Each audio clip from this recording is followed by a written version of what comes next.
তোমার সামনের এই দুইজনে কিন্তু ভিএস প্লেয়ার, যাদের মধ্যে একজন কিন্তু বর্তমানে ইউটিউবে লাইভেও আছে। তো ম্যাচের শুরুতে এখানে আমি দুইটা প্লেয়ারকে এসএটি দিয়ে নক করে দেই।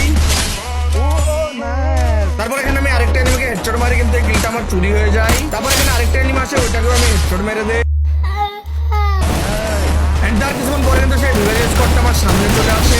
প্রথমে একটা ভিলেজকে আমি এখানে ডাউন করে দেই, কিন্তু তার কিছুক্ষণ পরে কিন্তু এখানে আমিও ডাউন হয়ে যাই। এরপর কিন্তু টন্ডে ভাই আমাকে সেই ভিলেজ স্কোয়াডটার উপরে রাশ করতে বলে, घर पे रश कर दो ना।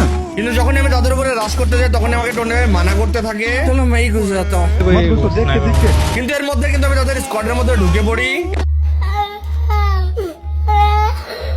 এরপর কি হয় তোমরা নিজেরাই দেখো।